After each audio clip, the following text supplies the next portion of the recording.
Dragon Quest VI is a game with seemingly everything going against it, at least from an English-speaking perspective. As far as I can tell, it's actually pretty well liked among Japanese fans. There's a good chance it's the best-selling console game of 1995 purely off of Japanese sales, but the purely off of Japanese sales part should clue you into how the story is gonna go. No official English release of its original version, a fan translation that's still only at 90ish% completion to this very day, and when there's finally an English release, it's a DS game a month before the 3DS drops. I'm of the belief that calling an RPG in a recognizable series underrated is 9 times out of 10 really melodramatic and a shorthand for this game with millions of sales and plenty of vocal fans got criticized once. For reference, FF8 is a notably polarizing entry in its respective series and also my literal favorite game. Yet, you can easily find enough people out there who really click with it that I'm still hesitant to call it underrated despite how convenient of an agenda that would be. But with everything DQ6 went through, I think calling it underrated in an English-speaking context is just a little bit warranted.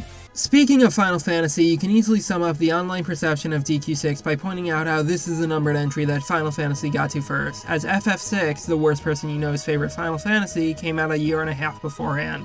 And whereas FF6 is a big circle-jerked one, DQ6 is usually seen as just another Dragon Quest rather than an entry that stands out for any particular reason. Dragon Quest is so often viewed for the lens of its historical value, which is a lens that doesn't do DQ6 many favors on the surface. DQ1 is obviously very important for streamlining the systems associated with computer RPGs to work on a console, and the other two Edric Trilogy games were similarly formative for the genre. Then, in addition to being influential in their own right, DQ4 and DQ5, which make up the Zenithian Trilogy with 6, are still pretty unique in terms of structure to this very day. In comparison, DQ6's main selling points of its job class system and its two worlds are both things that had become pretty common at that point. When a party member in DQ3 reaches level 20, there's a specific location where they can change their class and carry over any spells they had beforehand, allowing the player to create their own personal hybrid classes. For reference, FF1, the worst person you know's favorite Final Fantasy, was released a couple months beforehand and has a similar party structure of 4 members you pick the names and classes of, but said classes can change from what you chose at the very start. So years later, FF3, the worst person you know's favorite Final Fantasy, would have its own reclassing system which iterates on DQ3 by making it so that you can change jobs anywhere you feel like and are constantly unlocking newer, stronger jobs as the game goes on. FF5, the worst person you know's favorite Final Fantasy for real this time, further iterates on the system by having you earn a wide variety of new abilities as you level up your jobs, allowing you to create far more complex builds than just a physical class that can also use spells. If we were to look at DQ6's job class system through this evolutionary lens and compare the game to FF5, there's less total classes, less freedom in when you can change classes, and less creativity that goes into your builds. Not to mention how the decently steep requirements for mastering classes and unlocking advanced ones are a driving force behind the game's reputation for grindiness. Now, I do think there's merit in DQ6's approach, as keeping spells and skills across all jobs has its own flavor, and it ties into the ideas of self-discovery at the core of the narrative.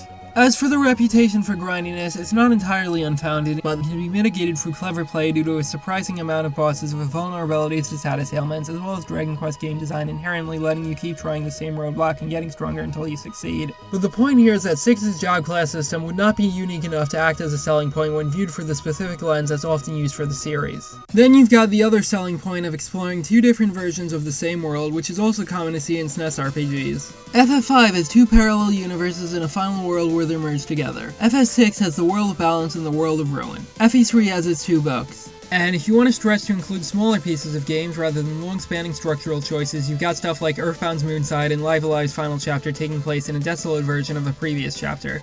Hell, I can think of at least 2 RPGs that came out the same year as DQ6 that have a similar core concept of exploring similar versions of the same world.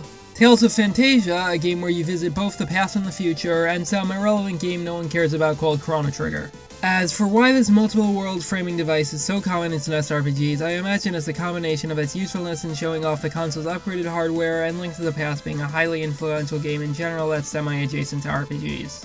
But unlike the job class system, which isn't unique enough to sell a game on its own, DQ6's take on the 2 worlds gimmick has its own identity of one being the real world and the other being an idealized dream world. Transportation between the real world and the dream world is far looser than most of the other examples of parallel worlds in SNES RPGs, which are usually treated as separate segments. Your first means of transportation is just falling from one world to the other, but other methods include using specific beds or finding steroids to have it on the world map. This gives DQ6 a surrealist edge where the lines between the 2 worlds are blurred, exemplified by how you don't even realize the hero you're playing as is from the dream world until you've gotten a decent bit of playtime in. Big fan of how the dream world theme is a slowed down version of the real world theme.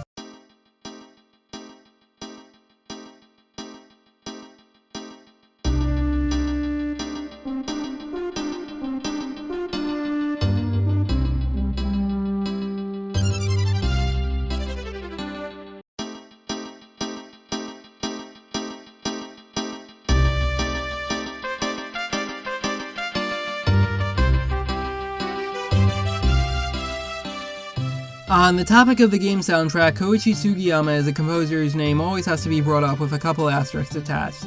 Even if you don't want to look at the homophobia or denying war crimes parts and focus strictly on the quality of his work, seeing as how there's little chance of harm from financially supporting said work, you still have to contend with how much of his soundtracks were deliberately lower quality so as to sell more CDs and concert tickets. But I find his best work was from when he was working with clear limitations, and in particular his work on DQ4 and 6, which are both late releases in their respective consoles' lifespans and both have a specific tinge of melancholy to them. Compare DQ5's more upbeat castle theme to the DQ6 castle theme and you'll see what I mean.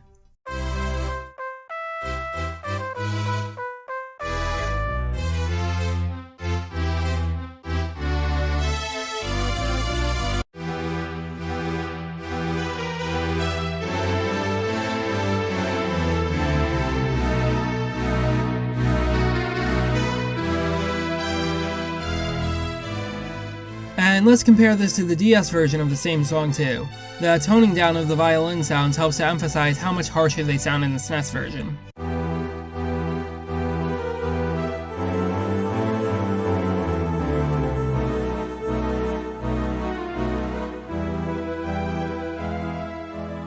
While we're on the subject, you might have noticed that I've been specifically talking about the SNES original rather than the DS remake. And that's because I'm not really a fan of the changes made in the Zenithian Trilogy remakes. DQ6's SNES version is a very visually striking game on account of being released late in the console life cycle where the full extent of its capabilities are easier to grasp. The DS remake's aesthetic sensibilities are far less inspired in comparison. All three of the Zenithian Trilogy remakes adopt a similar look of a vague approximation of what DQ7 looked like that really just serves to homogenize them. Look at how much more nebulous Muto's fog effect was in the SNES version. Look at how much harsher the final boss's background is in said version.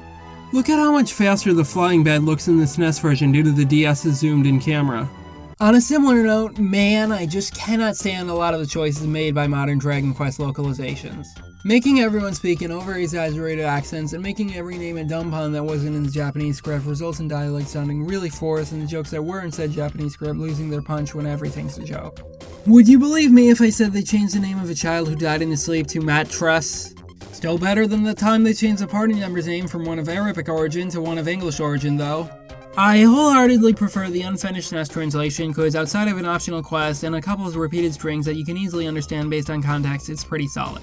If we're comparing it to other fan translations from around the time like J2E, FF4, and Tales of Fantasia, it's running circles around them, and if we're comparing it to the official translation, names and stuff are generally closer to the Japanese version. All this is before considering how someone out there is currently trying to finish the translation and inevitably date this video. But the point that this whole spiel is distracting from is how I don't like the lens of focusing mainly on the big new gameplay iterations when talking about a game in a pre-existing series. I think Dragon Quest VI is a good game not because it has a job system or a second world, but because of the broader experience that those features are just two small parts of and the emotions that exist to evoke.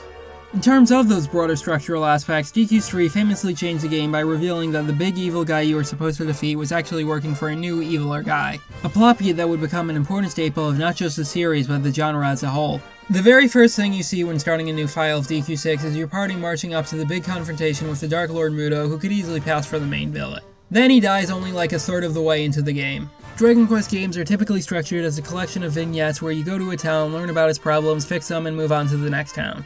You can again credit this to DQ3 where the big draw is exploring continents that are only slightly changed from the real ones and seeing allusions to real-world history and social mythology. The South America analog has a widely liked leader overthrown and replaced with an inhuman monster. I wonder what the inspiration for that one was. So what's interesting about DQ6's structure is how it recontextualizes this tried and true vignette formula to give it this feeling of aimlessness. One part that stuck with me is the Land of Happiness storyline. You enter a town and find out its residents are leaving for a supposed land of happiness, which turns out to be a trap set up by monsters. It's a very simple series of events, not unlike a children's fable, but that note of there is no one-size-fits-all solution to becoming happy just hits.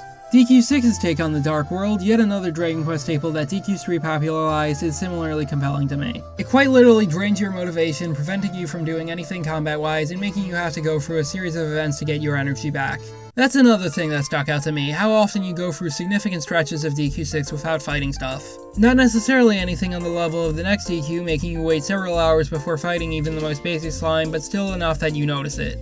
Longadisio is a particularly expansive take on the series' recurring trend of towns run by thieves, and when you need to seek out an informant there, he will only give you his services if you manage to search around the whole town and find him disguised as other NPCs. There's also a mandatory section where you participate in a dress-up competition based on a stat used nowhere else, completely flipping your valuation of equipment on its head and adding an extra dimension to the economy of which items to keep and which to sell inherent to these kinds of RPGs. These last 2/3 of the game are just very on the nose with their message of self-discovery. You quite literally do not unlock the job class system until after Muto's defeat, and just as the characters are trying to find their purpose, you, the player, are trying to find what their ideal build is. Moreover, the two bigger plot threads throughout this portion both tie into a given character's perception of self. The aforementioned confrontation you see at the very beginning of the game was not a flash forward, but rather a flashback to a prior confrontation where the 3 party members involved had their real selves and dream selves split into 2 separate entities. And while 2 of the 3 had reconciled their 2 halves by the time Muto was actually defeated, this game's version of the archetypical Dragon Quest hero has yet to do the same. You're given a general idea of what this real-world half is like due to them being the missing prince of an early game kingdom, but it's not until fairly late into the game where you meet them in the flesh. They gain amnesia while seeking to cure their parents' illness, and now reside in the real-world version of the starting village and act as the adoptive big brother figure to a girl named Tanya. And when these 2 halves finally become whole again, it's bittersweet. While you get the spell that designates hero status and makes such a joke of the boss that he's only at 10% HP at the start of the fight, Tanya's big brother figure is now completely out of the picture. You might be whole again, but now someone else has new stuff to deal with. The idea of family is one of the more common lenses that Dragon Quest games are viewed from, and it's easy to see why. The most acclaimed game in the series is the one where you go from a child in the shadow of his father to someone with a wife and children after all. What makes DQ6's take on this recurring idea fascinating to me is how the center point is siblings, a particularly malleable dynamic. Whereas raising a child puts you in a clear position of power over them, the bond between siblings is variable, and even the understandable assumption of the older one being in charge isn't a 100% constant. The role of adoptive older brother that the real-world hero takes is one he ends up not being suited for and has to leave behind. And the other larger plot thread also delves into the complications of sibling relations.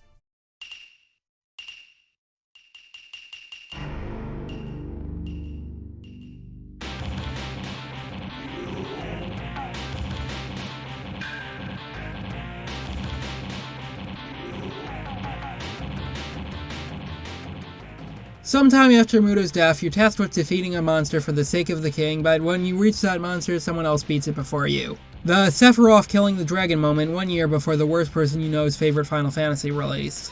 That someone else is Terry, a character who isn't actively going out of his way to antagonize you, but is nonetheless bumping into you while on his own quest for strength. He's the archetypical anime anti-hero from a time where that archetype was still being established, and you can pretty easily chart the most likely inspirations for him. Even beyond the usual similarities between Dragon Ball and Dragon Quest designs for obvious reasons, you can so easily see future Trunks in Terry. When Toei staff recreated iconic Dragon Ball scenes with the DQ6 cast as a fun little bonus in a guidebook, you'll never guess who got the scene of Trunks cutting Frieza in half. But when we're talking about narrative role and not just aesthetics, the potential inspirations for Terry are the anti-heroes of Phoenix Iki from Saint Seiya and Hiei from Yu Yu Hakusho, more so the latter who is a swordsman. Both of these characters butt heads with the heroes before eventually siding with them, are defined by a desire to become stronger at the cost of others, and have the protection of a weaker sibling serve as the main motivation for that quest for power. Likewise, Terry was separated from his older sister at an early age and committed himself to becoming the world's strongest swordsman in the hopes that he could reunite with her. However, when you do actually fight him, it's only the second fight in his 3-phase gauntlet, and he goes down pretty easily. After the actual boss, he's on the floor crying before the party realizes that the sister he's been searching for this whole time is Muriel, one of their own. And when I got to this scene, I cried. I have a brother who's only 3 years younger than me, and I was raised in an environment where the importance of that sibling bond was heavily stressed. I can't really remember the points in my life before he was there, and plenty of major milestones of growing up, like learning to ride a bike, being allowed to play M-rated games, and getting a phone were things that we both did at the same time. I always saw him as the one who was more put together. I had the grades, but he had the social skills. He was the one actually going out and doing things with friends, and even now, he's the one who can actually drive, while I'm scared to do that due to my mild form of cerebral palsy. It's not uncommon to build up these mythical expectations of your siblings or family members, and it's also not uncommon for those expectations to be hit with cold hard reality when you have those points in life when you realize they are human just like you. Terry's character arc represents those moments to me. This larger-than-life figure's facade of strength breaking right in front of, if not out of the hand of, the one he saw himself as the protector of. The irony of the sister who's supposed to be protected having her shit together the most out of anyone in your party due to reconciling her two halves before you even meet her is a cherry on top. In general, one of the big points that DQ6 wants to get across is that there are no easy solutions. So much of the game's identity is rooted in the sentiment of beating the big evil guy early on, not doing shit, and when you finally find the eviler guy and beat him, the dream world disappears and takes one of your party members with it. There's also an even eviler guy who's only alive because some people thought resurrecting him would help with the other guy, but look how that turned out. If there's one word I'd use to describe the game, it's melancholy. At the end of the day, you still rise up to your heroic destiny and save the day, but it's like there's always these thoughts at the back of your mind about whether or not you really accomplish anything.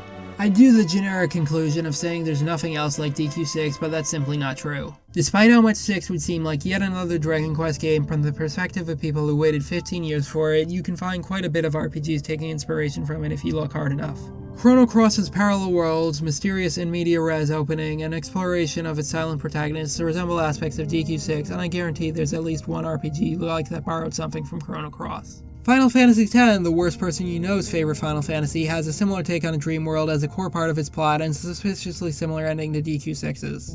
And of course, within the Dragon Quest series itself, you got DQ7, a second stab at and an expansion on a lot of core aspects of 6. I guess the main takeaway here is that the mythical stigma of the bad one in any long-running franchise is bullshit. Sonic 06 sold well enough to get a Platinum Hits variant, and DMC2 outsold most Mega Man games. Sure, you don't have to like these games, but those oversimplified narratives equating the game seen as good with bringing the series forward in whichever arbitrary metric, and the bad ones hurting it in that regard, never told the full story. Dragon Quest VI sold a lot and inspired some notable games in the genre, which you wouldn't realize just going off of its English-speaking reception. Don't just say things are bad without playing them because the online narrative said so. Don't even say DQ6 is good without playing it because I said so. Actively engage with stuff on its own terms, make your own opinions, and get curious about the history of the things you play. You never know, you might end up loving it as much as the worst person you know loves Final Fantasies 4, 8, George Bush, 12, 13, 14, 15, and 16. Okay, good, got all of them. Except for Final Fantasy 2!